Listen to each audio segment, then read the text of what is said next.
तो आपने मतदान के वो आंकड़े देखे जिस आंकड़े के सहारे राजस्थान में सरकार बनती है, और इन आंकड़ों को जब कोई भी राजनीतिक दल छूता है, टच कर पाता है, तभी राजस्थान पर सत्ता में काबिज हो पाता है। आंकड़े हैं 41% का मतदान प्राप्त करना। और आज हम इसी बात को समझने की कोशिश करेंगे और जानने की कोशिश करेंगे कि आखिर जनता का रुझान इस बार किसकी तरफ बैठता नजर आ रहा है। हमारे साथ कुछ मेहमान जुड़े हुए हैं, आपका तारुफ करा देते हैं। राकेश शेट्टी जी हैं, कांग्रेस के प्रवक्ता हैं। सुरेश गर्ग जी हैं, भारतीय जनता पार्टी के प्रवक्ता हैं। आरबी उपाध्याय जी हमारे साथ जुड़े हुए हैं, वरिष्ठ पत्रकार हैं। अनिल गर्ग जी हैं, राजनीतिक विश्लेषक हैं। आप सभी मेहमानों का बहुत बहुत स्वागत है। राकेश शेट्टी जी, रिपोर्ट आपने देखी होगी। साफ तौर पर रिपोर्ट के जरिए आपको इस बात का अंदाजा लग गया होगा कि 41% वोट पाना बहुत जरूरी है सत्ता पर काबिज होने के लिए, और आप कह रहे हैं कि सत्ता पर काबिज होना है। 2018 में भी आपने 41% का आंकड़ा जो है वो टच नहीं किया था। 39.30% आपको मतदान प्राप्त हुआ था, और सत्ता में आप काबिज जरूर हुए, लेकिन पूर्ण बहुमत से आप अकेले दम पर नहीं काबिज हो पाए। हालांकि बाद में सीटें आपकी बढ़ गई, वो अलग बात है। क्या लगता है कि इस बार ये 41 का आंकड़ा टच कर पाएंगे?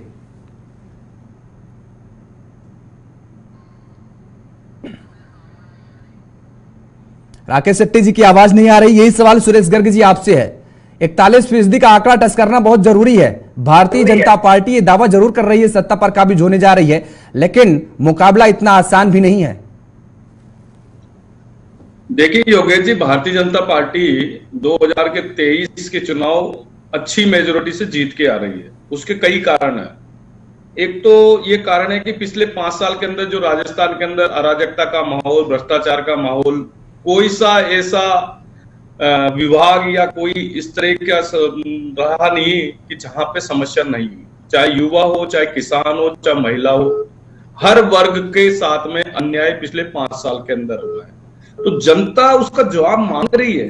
जनता ये चीज मांग रही है कि क्या आपने हमें सुविधाएं दी है या समस्याएं दी है। आज पिछले 5 साल के अंदर राजस्थान के अंदर बेरोजगारी दर भी बढ़ी है और महंगाई दर भी बढ़ी हुई है। आप महंगाई राहत कैंप की बात करते हो, लेकिन महंगाई राहत कैंप क्या है? महंगाई राहत कैंप लगने के बावजूद भी हिंदुस्तान की महंगाई दर 4.87 है, लेकिन राजस्थान की महंगाई दर 6.5% है। जब आप युवाओं की बात करते हो तो 70 लाख युवा इनसे जवाब मांग रहे हैं कि भाई हमने 18-18 घंटे तक पढ़ाई की है, मेहनत की है, उसका क्या हुआ? हमको क्यों नहीं नौकरी मिली? क्यों आपके रिश्तेदारों को नौकरी मिली? तो युवा 70 लाख युवा ये मांग रहे हैं कि पिछले 5 साल के अंदर हमने पूरी मेहनत की, लेकिन नौकरी किसको मिली? रिश्तेदारों को मिली। आरपीएससी के अंदर सिलेक्शन किसके हुआ? कांग्रेस के जो बड़े बड़े नेता उनके रिश्तेदारों को मिला। तो ये जनता जवाब मांग रही है, किसान जवाब मांग रहा है कि आपके 2018 के जो झूठे वादे थे किसानों के कर्जा माफी का, वो किसानों के कर्जा माफ नहीं हुआ। किसानों के 19,400 किसानों की जमीन कुड़की होगी, 350 से ज्यादा किसानों ने आत्महत्या कर ली। तो वो किसान का परिवार इनसे जवाब मांग रहा है कि भाई आप ये झूठी गारंटी, ये झूठे वादे क्यों करते हो जिससे हम परेशान हुए। आज इन्होंने ये कहा था कि बिजली के दाम हम पिछले 5 साल में नहीं बढ़ाएंगे। 5.5 रुपए 2018 से पहले 5.5 रुपए प्रति यूनिट बिजली की दर थी राजस्थान में। आज 11 रुपए 90 पैसे के प्रति यूनिट है। ठीक है, 11 रुपए 90 पैसे भी कर दी, लेकिन इसके बावजूद भी बिजली दिन में भी नहीं आती, रात में भी नहीं आती, कई घंटों तक बिजली नहीं आती। ये राजस्थान की दुर्दशा कर दी। अब आप योगेश जी, मैं 2-3 चीजें और कहना चाह रहा हूं जी, बोलिए। आप जब राजस्थान के अंदर भारतीय जनता पार्टी की सरकार थी, आप किसी भी शहर को देख लीजिए, सफाई व्यवस्था, आज मैं जयपुर का रहने वाला हूं, जयपुर की सफाई व्यवस्था का ये हाल कर दिया कि बिल्कुल ही गंदगी फैला दी। और अगर महापौर कुछ करने के लिए करता है तो उसको नोटिस देकर उसको सस्पेंड कर दिया जाता है। तो ये इस तरह का अराजकता का मामला। आज महिलाओं सुरक्षित नहीं है। एक नाबालिग लड़की का बलात्कार करने के बाद में उसको भट्टी में झोंक दिया जाता है, और वो प्रियंका गांधी सवाई माधोपुर में घूमने आ जाती, लेकिन उस परिवार से मिलने नहीं जाती। आप देखिए तुष्टीकरण, देखो कांग्रेस किस तरह से तुष्टीकरण करती है। पीएफआई को कोटा के अंदर परमिशन देती है, और महावीर जयंती और रामनवमी पे जब अगर जुलूस निकालते हैं तो उस पर प्रतिबंध लगा देती है।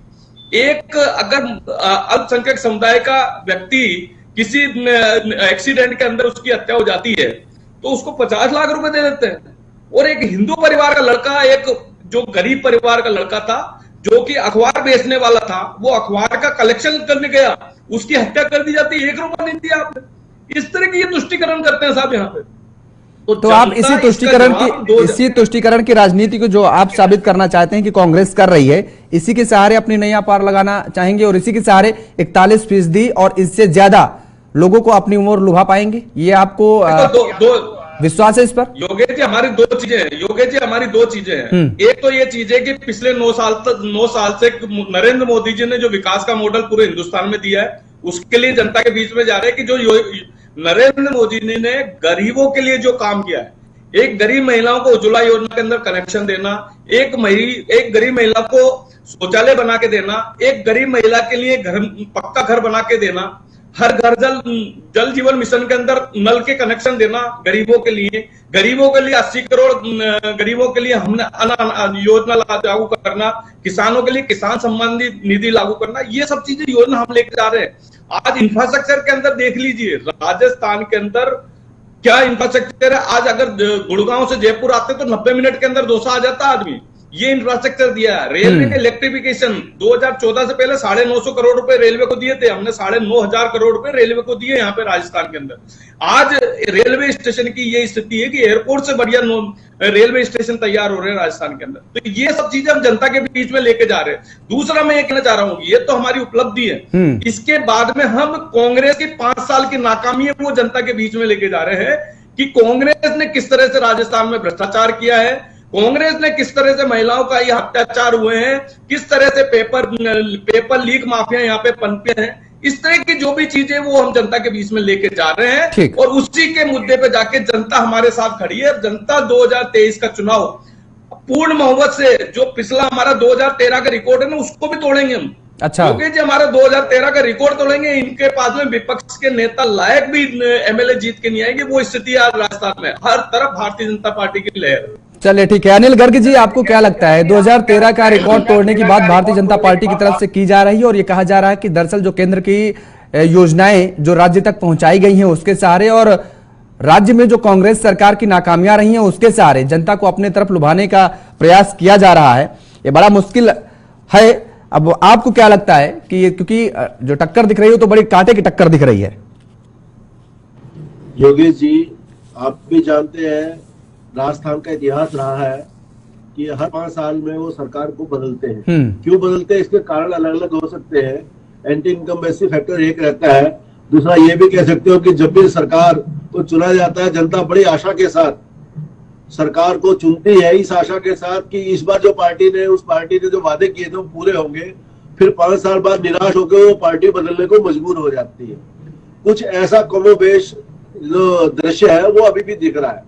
अभी भी राजस्थान से जो रिपोर्ट हमको मिल रही है उसमें ऐसा लग रहा है कि जो भाजपा के प्रवक्ता दावा कर रहे हैं वो दावा में कुछ हद तक सच्चाई है। और मुझे ऐसा लगता है कि अशोक गहलोत को एंटी इनकम्बेंसी फैक्टर का सामना करना पड़ रहा है, वो उनके लिए एक चुनौती है।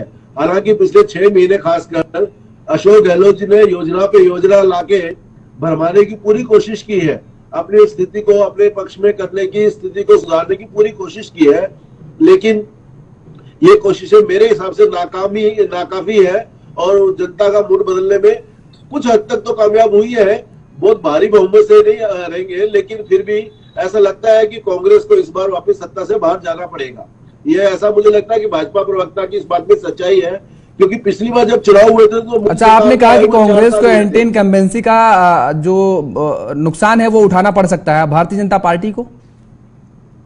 हाँ, मेरा ये कहना है कि कांग्रेस को अशोक गहलोत सरकार के खिलाफ जो एंटी इनकम्बेंसी फैक्टर है उसका सामना करना पड़ेगा, उसका नुकसान उठाना पड़ेगा। नहीं, और भारतीय जनता पार्टी के अंदर जो फूट दिख रही है, जो नजर आ रहा है, उसका क्या नुकसान भारतीय जनता पार्टी को नहीं होगा?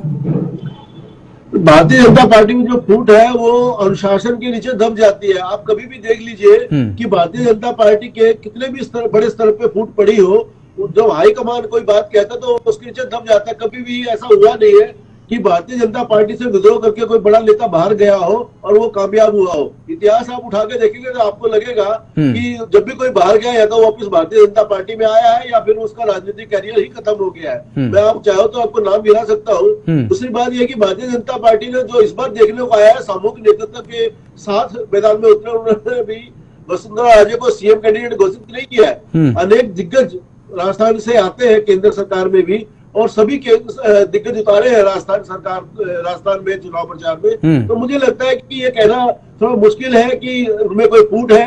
हाँ, ये जरूर है कि इस बार सीएम कैंडिडेट घोषित नहीं है, कोई भी हो सकता है, और हो सकता है वो सुंदरराजे की जगह आपको फिर एक नया चेहरा देखने को मिले। ये कोई बड़ी ताजुब की बात नहीं होगी। ठीक है। दूसरी बात मैं कह रहा था, इस बार ये फैक्टर जो अभी भाजपा प्रवक्ता ने बोला है कि जो नरेंद्र मोदी जी की सेंटर में सरकार है, पिछली बार जब चुनाव हुआ तो 4 साल ही हुए थे नरेंद्र मोदी की सरकार को आए, तो उन्होंने बेसिक काम किए थे, वो ज्यादा असर नहीं डाल पाए थे पूरे देश भर में, कि लोगों को एक उम्मीद तो हुई थी कि सेंटर की गवर्नमेंट अच्छा चल रही है, लेकिन राज्य में उतना फायदा नहीं पहुंच पाया था जितना आप कह सकते हैं। 9 साल में इंफ्रास्ट्रक्चर सब चढ़ के बोल रहा है।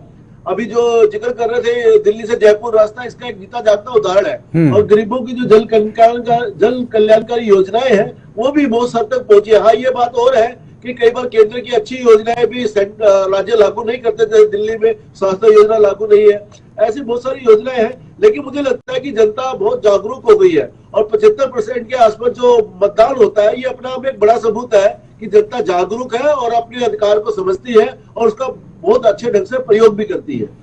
ठीक है, लगातार मतदान का जो आंकड़ा है वो बढ़ता नजर आया। हालांकि 2013 का अगर हम 18 का जिक्र करें तो लगभग 1% जो है वो कम हुआ था 2018 में।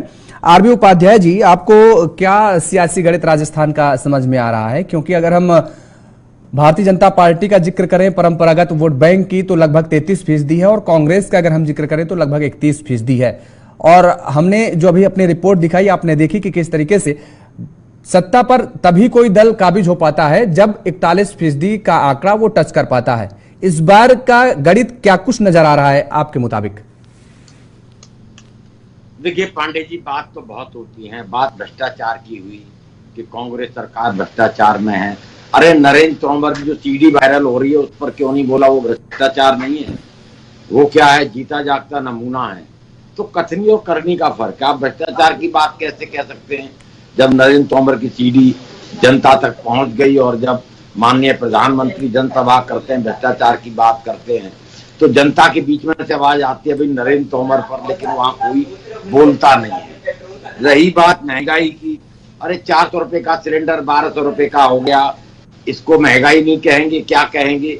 आप कहते हैं कि नहीं, लॉ एंड ऑर्डर की पोजीशन राजस्थान क्या उत्तर प्रदेश में बहुत अच्छी है, जहां हाथरस की गुड़िया को जला दिया जाता है और बहुत सारे रेप होते हैं महिलाओं के साथ। महिला सुरक्षा और सम्मान की बात सब करते हैं, लेकिन महिलाएं कितनी सुरक्षित हैं ये किसी से छुपा नहीं।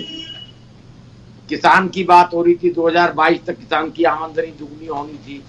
अब हमारे राजनीतिक विश्लेषक भी कह रहे थे कि पिछले 2 साल में सब कुछ बदला है। अरे साहब, पिछले 2 साल में चुनाव भी हुए हैं, कर्नाटक की जनता ने मना कर दिया, उन्होंने कहा भाई ठीक है बहुत हो गया। पहले यही नारा था, बहुत हुई महंगाई की बात, अब की बार मोदी सरकार। और जब होता था कि रुपए का मूल्य गिरता है तो देश की साख गिर जाती है। आज डॉलर और रुपए का अंतर देख रहे हैं आप। तो कथनी और भ्रष्टाचार की बात कौन कर रहा है? करोड़ों रुपए के टिकट बिकते हैं, करोड़ों रुपए चुनाव में खर्च होते हैं, कहां से आते हैं? कोई नेता अपनी पैतृक संपत्ति बेचकर चुनाव लड़ता है? नहीं लड़ता साहब, वो सब पैसा भ्रष्टाचार का होता है। वही काला धन लाने की बात थी कि भी काला धन आएगा और इतने इतने लाख रुपए खाते में आ जाएंगे, आ गया काला धन। तो कथनी और करनी का फर्क कांग्रेस नहीं है, ना कांग्रेस कम है ना बीजेपी कम है। जहां जिसका मौका मिलता है झूठ बोलो, जोर से बोलो।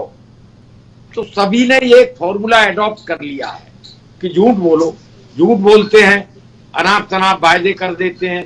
जनता इस उम्मीद में रहती है कि हमारा कल्याण हो जाएगा, महंगाई खत्म हो जाएगी, किसान की आमदनी दुगनी हो जाएगी, देश काला धन वापस आ जाएगा, 15-15 लाख रुपए आ जाएंगे।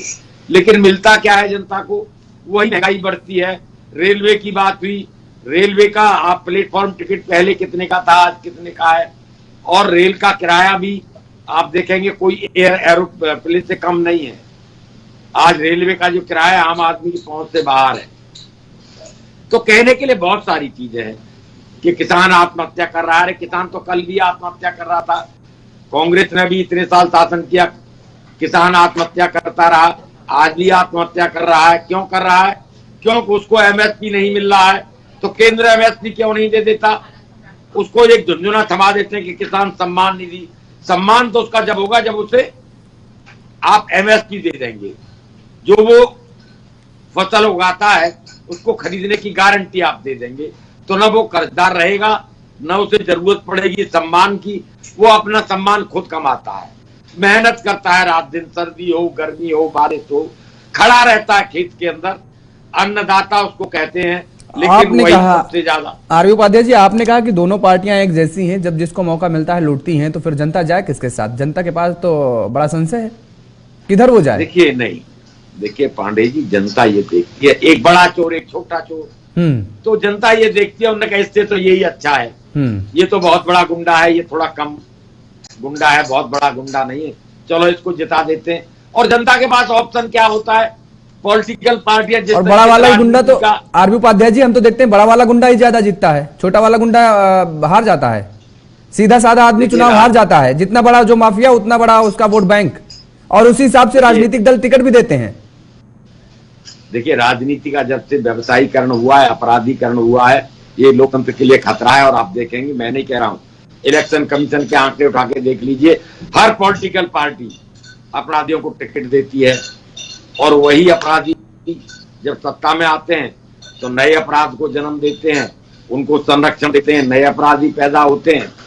तो ये जब तक सब पॉलिटिकल पार्टियां अपना चरित्र दुरुस्त नहीं करेंगी, और कहने को यही कहते हैं कि हम भ्रष्टाचार के खिलाफ हैं, लेकिन अगर वो विपक्ष में तो भ्रष्टाचारी है, और अगर सत्ताधारी दल के पास आ जाए, ज्वाइन कर ले, तो वो ईमानदार हो जाता है। चक्की फिशिंग हमने सुना था, प्रधानमंत्री ने बोला था, लगा था भाई वहां प्रफुल्ल कार्रवाई होगी महाराष्ट्र में, लेकिन क्या हुआ? अजीत पवार ने बीजेपी ज्वाइन कर ली तो उन्हें खजाने की चाबी दे दी। यानी किसी को कोई परहेज नहीं है पांडे, न भ्रष्टाचार से परहेज है, न अपराध से परहेज है, बस कुर्सी मिलनी चाहिए, कैसे भी मिले, चाहे अपराधी को साथ लेके मिले, चाहे भ्रष्टाचारी को साथ लेना पड़े, बस साम दाम दंड भेद कुछ भी लगाना पड़े लगा दीजिए और सत्ता पर काबिज हो जाइए। मतलब आपके कहने का मतलब ये है। राकेश शेट्टी जी अभी फिलहाल नहीं जुड़े हमारे साथ। सुरेश गर्ग जी, देखिए इतनी चीजें गिना दी हैं आरवी उपाध्याय जी ने कि किस तरीके से आपके ऊपर जो भ्रष्टाचार के आरोप लगे, यानी आपके ऊपर का मतलब आपके नेताओं के ऊपर, उसके बावजूद भारतीय जनता पार्टी को अपने खुद के नेता नजर नहीं आ रहे हैं। आरोप विपक्ष पर ही लगाया जाता है हमेशा। देखिए योगेश जी, आज कुछ बातें इन्होंने बोली जो कि बिल्कुल असत्य है। हाँ। इन्होंने बोला कि साहब 2014 से पहले 400 रुपए का सिलेंडर था। उपाध्याय जी को मैं बताना चाहता हूं, 2014 से पहले 1241 रुपए का सिलेंडर था। ये सब्सिडी देके 750 रुपए की सब्सिडी देके 400 रुपए में दे रहे थे। अब तो जो 750 रुपए की जो सब्सिडी थी, उस सब्सिडी के अंदर भ्रष्टाचार इतना था कि 4 करोड़ फर्जी कनेक्शन हमारी सरकार आने के बाद में बंद किए। आप 4 करोड़ को 750 रुपए से मल्टीप्लाई करेंगे तो 20,000 करोड़ रुपए का प्रतिवर्ष का घोटाला होता था सिलेंडरों के अंदर, गैस रिफिल के अंदर, वो हमने बंद किया। दूसरा, इन्होंने कहा कि रेलवे के अंदर किराया, अरे रेलवे में तो 2014 के बाद में 1 रुपए भी नहीं बढ़ा किराया। कैसे आप कह रहे हो कि साहब रेलवे का किराया वो हो गया, वो हो गया? रेलवे का कोई किराया नहीं। उन्होंने प्लेटफॉर्म टिकट का, उन्होंने प्लेटफॉर्म टिकट का जिक्र किया। प्लेटफॉर्म टिकट और एक करने में रात दिन का फर्क है। प्लेटफॉर्म टिकट पूरी यात्रा को अगर आप लोगे तो मुश्किल से 0.1% भी नहीं होंगे जो प्लेटफॉर्म टिकट लेते हो। और प्लेटफॉर्म टिकट में भीड़ को रोकने के लिए अगर एक मान लो रेट बढ़ा दी जाती तो क्या दिक्कत है उसके अंदर?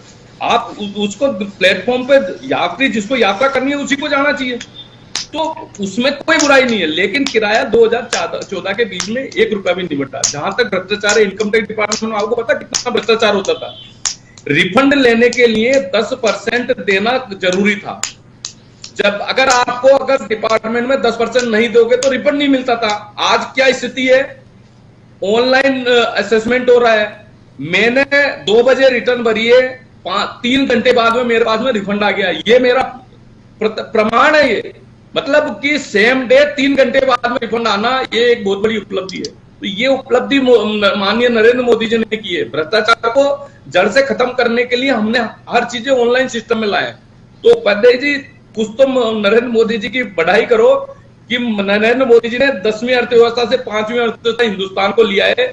आज आतंकवाद को हमने कंट्रोल किया है कि वो आतंकवाद है, वो पहले किसी भी राज्य में किसी भी शहर के अंदर बम विस्फोट हो जाते थे, लेकिन आपने सुना है पिछले 9 साल के अंदर किसी भी स्थान में बम विस्फोट, केवल एक कश्मीर के एक छोटे से पार्ट के बाहर निकल के नहीं आ रहे वो आतंकवादी, और आतंकवादी ने अगर अटैक करने की कोशिश की तो दूसरे दिन इनकाउंटर हो रहा है उसका।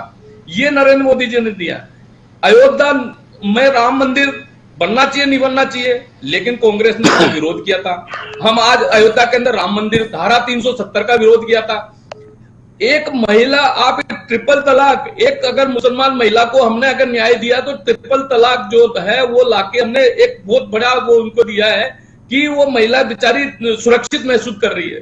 तो ये इस तरह की जो हमने अब जल जीवन मिशन में 2014 से पहले 3 करोड़ कनेक्शन थे पूरे हिंदुस्तान में, आज 11 करोड़ कनेक्शन है।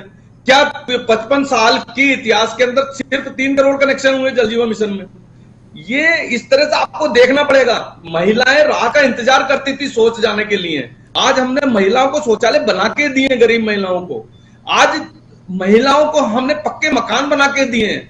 आपने हमेशा गरीब का नारा दिया, गरीब गरीब गरीब, लेकिन उस गरीब के हित में अगर कांग्रेस ने कोई काम किया हो तो बता दीजिए। तो इन सब चीजों को लेके आज हम जनता के बीच में जा रहे हैं, और पिछले 5 साल के अंदर जो राजस्थान के अंदर जो कुरीति जो फैलाई है, जो राजस्थान के अंदर जो भ्रष्टाचार, महिला अत्याचार, पेपर लीक कांड, 70 लाख युवा इनसे जवाब मांग रहे हैं, किसान इनसे जवाब मांग रहे हैं कि भैया तुम्हारे झूठे वादे वो आते ना 10, 1, 2, 3, 4, 10 की गिनती गिनेंगे, 10 दिन के अंदर संपूर्ण कर्जा माफ, 5 साल हो गए कोई कर्जा माफ नहीं हुआ।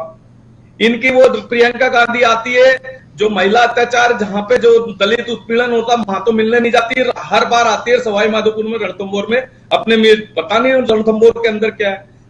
योगेश जी कभी जिंदगी में सुना है कि सरकारी बिल्डिंग के अंदर सोने की सिल्ली मिलना और करोड़ों रुपए मिलना?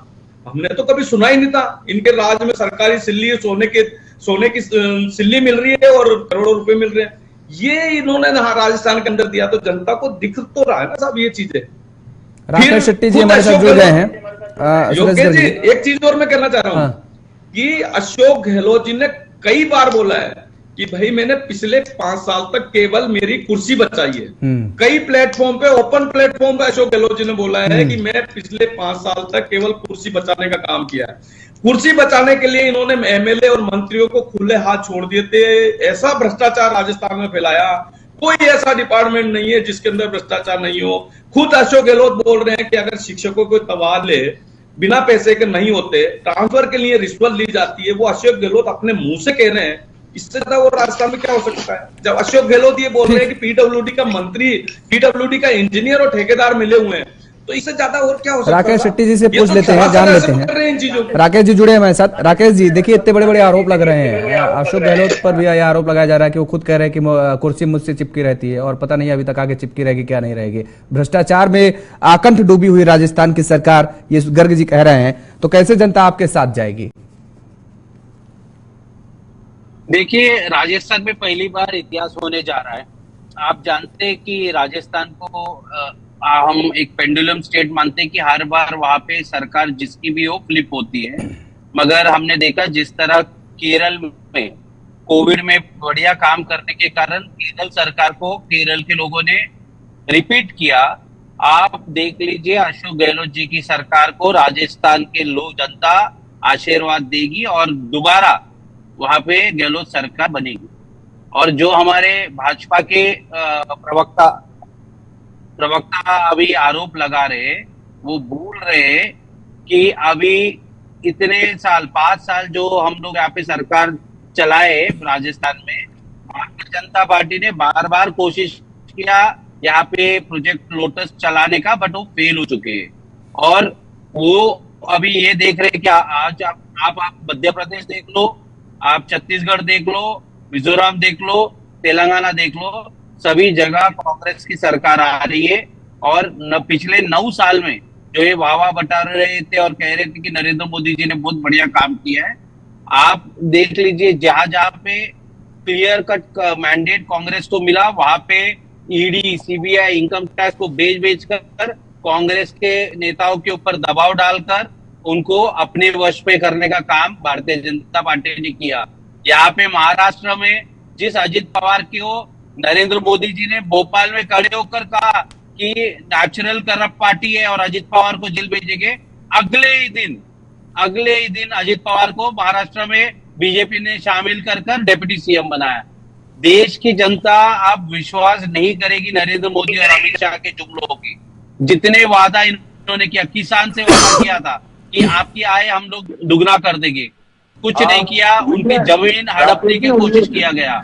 ये वन पेंशन वन रैंक और आर्मी के लोगों को वादा किया गया, वहां पे अग्निवीर ले आए, आज पेंशन ना देना पड़े। इसमें 4 साल नरेंद्र मोदी की है, राकेश जी। कांग्रेस ने तो केवल ज्यादा दिया, 500 करोड़ रुपए का बजट दिया, हमने करोड़ों रुपए दे दिए वन पेंशन के अंदर। सुरेश जी, आप सीनियर आदमी हो, आपको बीच में नहीं बात करना चाहिए। आप बहुत ही सम्मानीय आदमी। तो मैं ये कह रहा हूँ कि किसान से धोखा हुआ, युवाओं के साथ धोखा हुआ। जितने उद्योगपति है आप देख लीजिए, आज देश में कोई भी नया उद्योग लगता है या किसी से चीन के देना हो, रेल हो, तेल हो, जो भी कुछ है, अदानी को छोड़कर किसी को दूसरा उद्योग निरंतर झूठ बोले जा रहे हो, हर बार पे हर चीज पे झूठ बोले जा रहे हो। मैं हर चीज का आपको जवाब दूंगा, हर चीज पे झूठ बोले जा रहे हो। यहाँ पे धारावी हो। सुरेश जी, आप बीच में क्यों बात कर रहे हैं? आप बात कर रहे थे, आप आरोप लगा रहे थे कांग्रेस के ऊपर। मैं तो शांत रहा ना सर, आप भी थोड़ा शांत रहिए, थोड़ा सुन लीजिए। तो देश की जनता देख रही है, इसलिए बता रहा हूँ कि आप झूठ बोले जा रहे हो। हाँ, जो भी है, आप अभी जो झूठ बोल रहे थे उसके बाद मैं तो सही बात रखूंगा ही।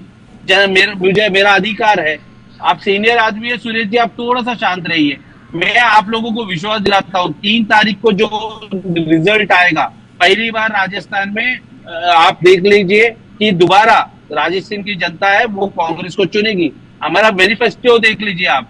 इंश्योरेंस पहली बार जो मेडिकल इंश्योरेंस है वो 2.5 लाख से सीधा 50 लाख पे लेके गए। 3000 यूनिट बिजली किसानों को मुफ्त करने का वादा किया हमने। शेट्टी साहब, लेकिन यही आरोप बीजेपी तो लगा रही है कि 6 महीने के अंदर ये जो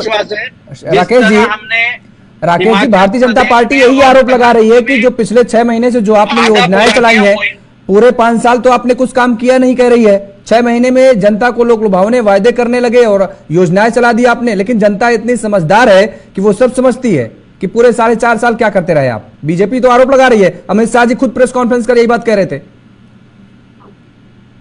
अरे अमित शाह तो वो है जिसको गुजरात सरकार ने बैन किया था, वो आके कोर्ट ने उनको तड़ीपार किया था। तो आप अमित शाह पे क्या भरोसा कर रहे हैं? आज के डेट पे देश के प्रधानमंत्री खड़े होकर लाल डायरी की बात करके धमकाने का काम कर रहे हैं। अगर लाल डायरी है तो उसका ऊपर जांच करिए, ईडी को भेजिए और अरेस्ट करिए। क्या मंच पे खड़े होकर लाल डायरी कर रहे हैं? अरे ये जुमलों से हम लोग डरते नहीं है, कांग्रेस की कोई डरता नहीं है। अगर आपके पास हिम्मत होता तो आप नरेंद्र सिंह तोमर के ऊपर, उसके लड़के के ऊपर कार्रवाई करते ना। उसके खुलेआम उसका लड़का हाँ सुरेश जी, बिल्कुल आपके पास आएंगे। एक कार्रवाई नहीं, एक ईडी की नोटिस नहीं, इनकम टैक्स का नोटिस नहीं।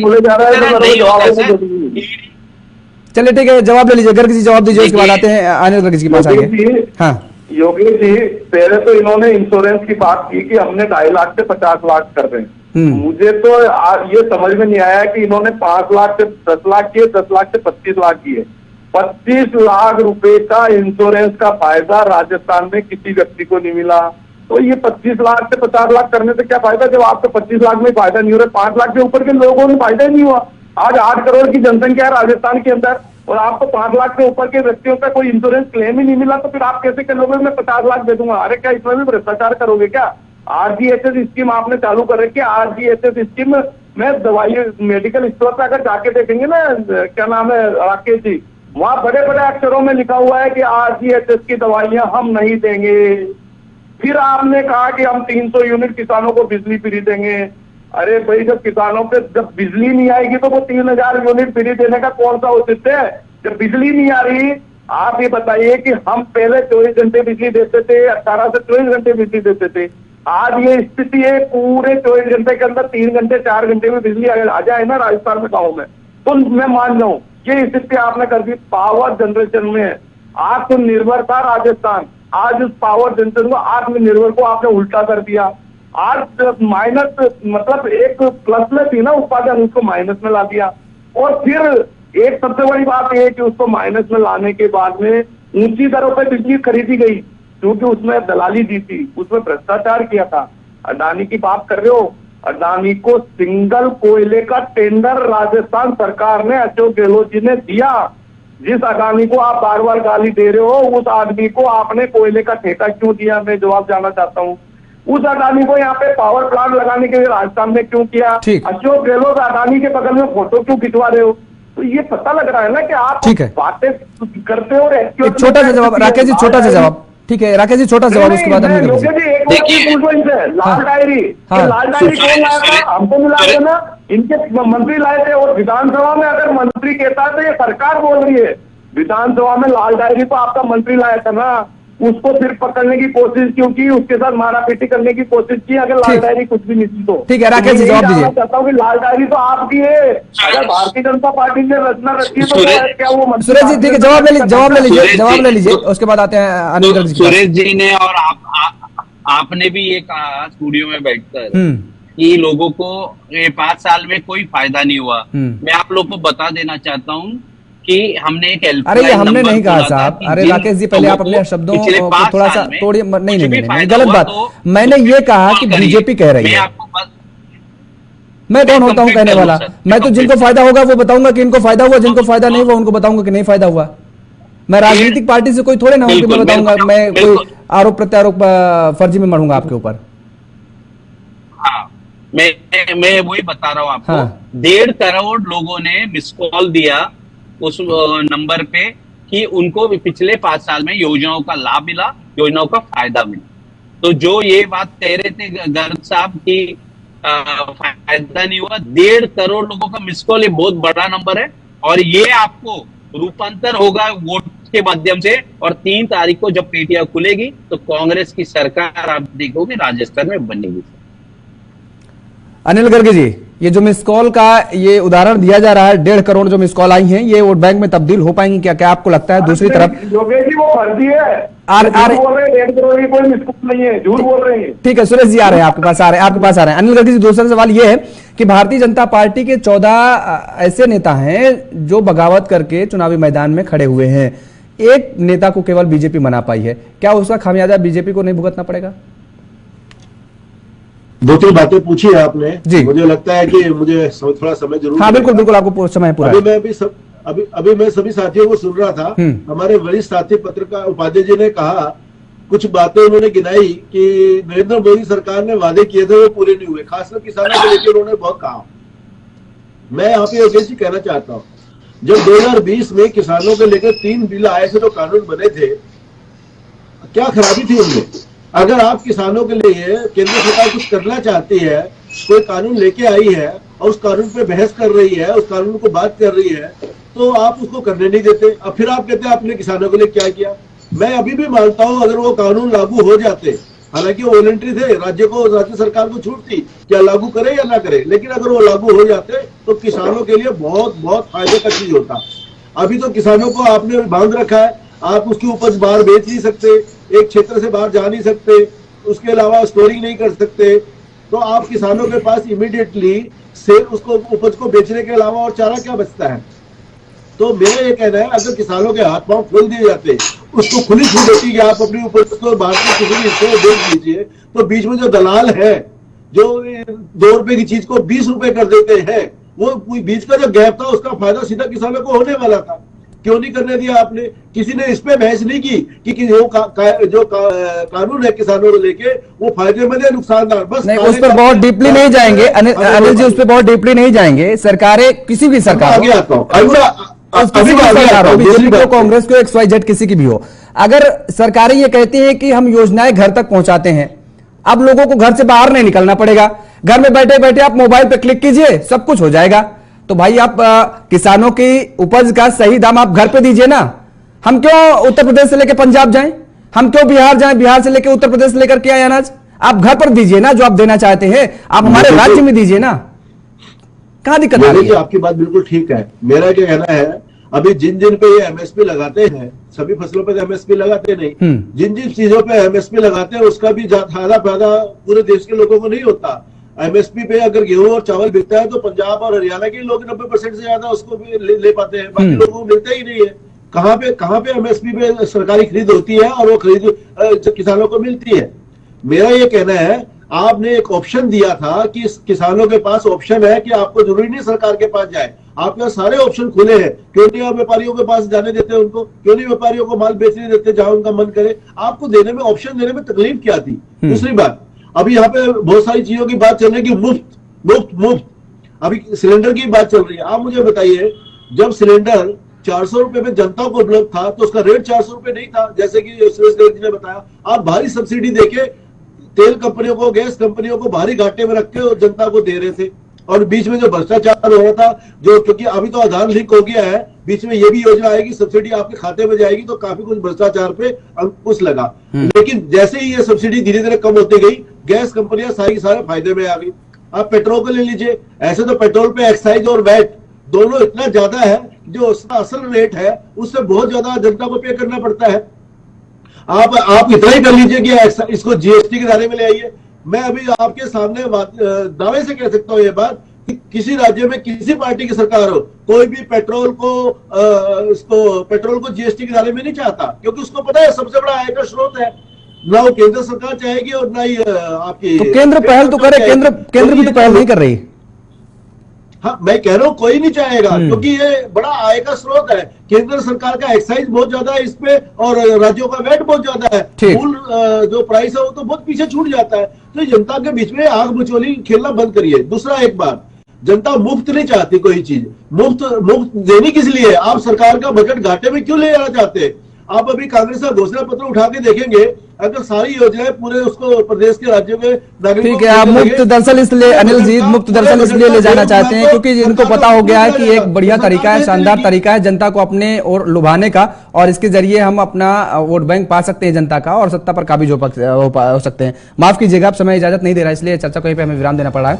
आप सभी मेहमानों का हमारे साथ जुड़ने के लिए, समय देने के लिए बहुत बहुत शुक्रिया, बहुत बहुत धन्यवाद। तो लगातार जिस तरीके से राजस्थान के चुनावी घमासान मचा हुआ है, और आज